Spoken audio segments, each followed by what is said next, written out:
It only takes 3 simple ingredients to make a delicious cup of hot chocolate: milk, milk chocolate pieces, and granulated sugar. The equipment needed for the hot chocolate is fairly basic. We need some liquid measuring cups, a 1/3 dry measuring cup, straight edge spatula, a 3-quart or 4-quart saucepan or sauce pot with a lid, and a wooden spoon. You can see I've measured all of my ingredients ahead of time.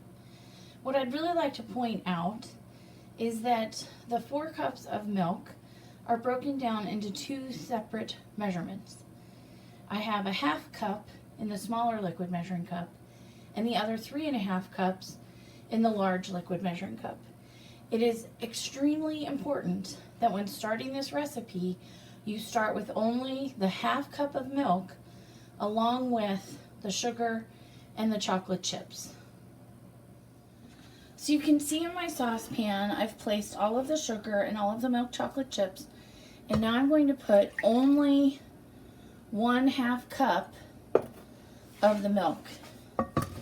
And then I'm going to stir this constantly because both milk and chocolate burn easily.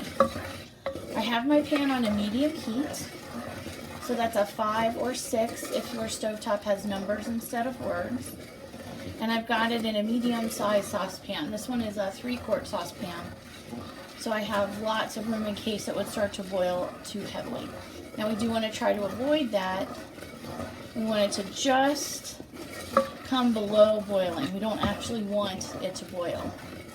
So I'm going to cook this and stir it until it's just about to boil, and I want that wooden spoon because it won't scratch my nonstick pan and it won't conduct heat, so it won't hurt me. And then once this gets to just boiling, just about to boil, that's when we'll add the remaining 3.5 cups of milk, and we'll just need to stir until that milk is heated through. You can see the milk is starting to change color, get a little bit darker, and that's the mixture, and that's from the chips and how they're clumping together. You can see they're already starting to melt. Now the reason that you have to start with the 1/2 cup of milk is so that you have the right ratios for the chips to melt properly. The chocolate would have an awfully difficult time melting. We're kind of creating our own little chocolate syrup here that we add the rest of the milk to. If we started with all 4 cups of milk, the chocolate would only be able to melt partially, and so we'd have chocolate flecks within the milk. We wouldn't really get to the right texture. So it's imperative that you start with that 1/2 cup. Now you may have noticed that I chose whole milk for this recipe. Whole milk just makes a richer flavor, a richer tasting hot chocolate, but you could use 2%, 1%, or even 0.5% or skim milk. Milk products are based on those names are all based on the butterfat content in the product. So skim milk, sometimes called non-fat milk, is less than 0.5%. 1% milk can be 1 to 1.5% butterfat. 2% milk is 2 to 2.5% butterfat, and whole milk, which some people refer to as vitamin D milk, is a minimum of 3.5% butterfat. So that adds a richness over those other milks. So it just makes this recipe a little more decadent.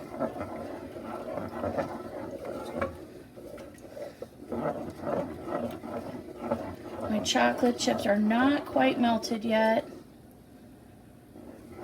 I'll turn it down just a little bit.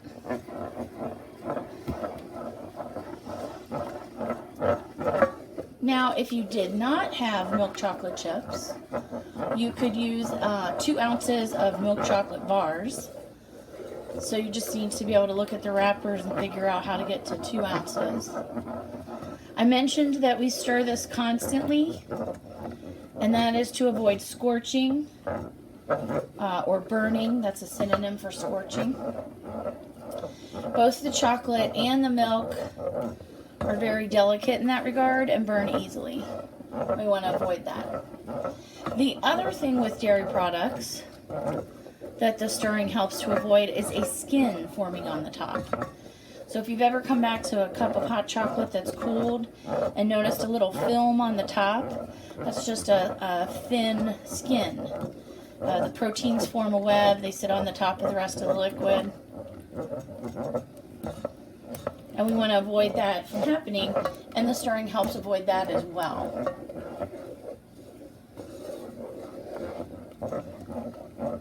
Now when you're finished with this, you can keep it warm by placing a lid on the top, and that will not only achieve keeping it warm, but it'll also help prevent a skin from forming as it sits and cools. And then you'll just stir it occasionally. So I mentioned butter fat earlier, and butter fat is the fat portion of the milk. I mentioned that the more butter fat the milk has, the richer it tastes. And then there are actually some high butterfat dairy products which have some different uses. You probably wouldn't want to use them in the hot chocolate, but half and half is popular in coffee and a lot of recipes, and that's 10 to 18% butterfat. That's the lowest of the high butterfat products. Light cream is 18 to 30%. There's also light whipping cream and heavy whipping cream, or heavy cream. Light whipping cream is 30 to 36% butterfat, and heavy whipping cream is a minimum of 36% butterfat. Heavy whipping cream we'll use also today, and we'll make some whipped cream to put on top of our hot chocolate. So you can see my chocolate has melted, and if I let this go any longer, it's going to come to a boil, and we don't want that. So I'm going to go ahead and add the rest of my milk all at once to my pan. And then when it's heated through, my hot chocolate is finished. I'll know it's heated through when I get lots of wispy steam coming off of the surface. So to finish discussing those high butterfat products, the benefit to them, because they do add calories, which would be a negative, but the benefit is that they add a texture and a flavor to beverages and to sauces and other recipes that you really cannot, it's just not quite the same by replacing it with those other milks. But you can replace them with those other milks and save calories, and it will still be good, just not quite as decadent. And you can make whipped cream, like I mentioned, we're going to do here in a minute. We're going to make some whipped cream out of heavy whipping cream. And all of those products that I mentioned in the high butterfat category, except half and half, can be used to make a whipped cream. So you just need a few minutes until we see those wisps of steam coming off of the pan, and then we'll know that our hot chocolate is finished. Now that we see all that nice steam coming off the surface of the hot chocolate, we know that it's finished and ready to serve. We'll turn the burner off and use a lid to help keep it warm while we wait to serve it. With just 2 ingredients, we'll have delicious fresh whipped cream. We need heavy whipping cream, and we'll be using powdered sugar. For each cup of heavy whipping cream, we'll use a 1/4 cup of powdered sugar. The first thing we need to do is get some bubbles in our whipping cream. So we're going to put our mixer on a medium speed, about a 4.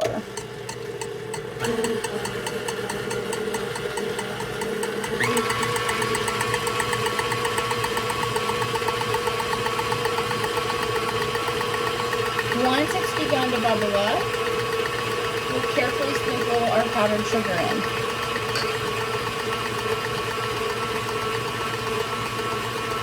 Not too much at a time because you don't want it to fly everywhere.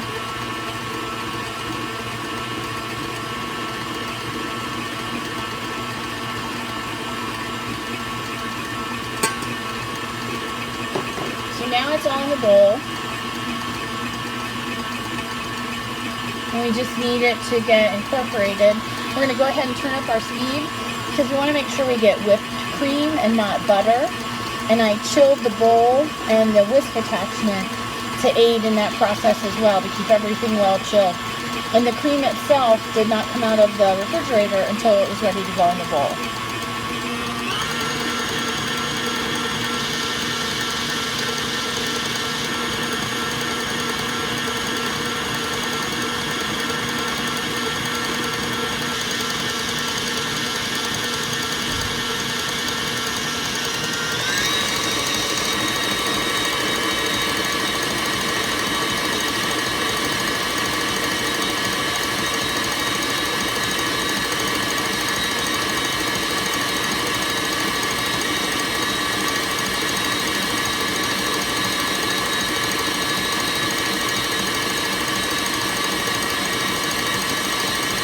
As it mixes and it gets thicker, you start to see more tracks from the whisk attachment.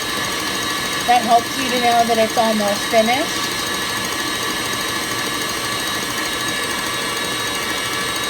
We are using a heavy-duty stand mixer for this process. A heavy-duty hand mixer would work. So we're just going to scrape down the sides. Make sure that there's no pockets of liquid hiding underneath what's whipped into cream. And it's getting pretty close. We're almost finished.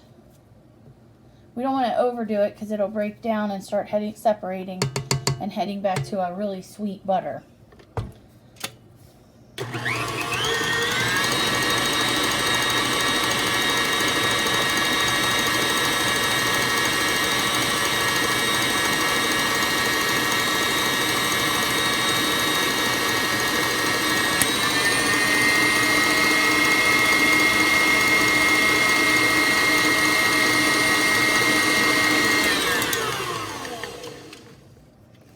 So you can see now it really holds in the whisk attachment itself. It's not running back out. So now we know we have the perfect texture for our whipped cream.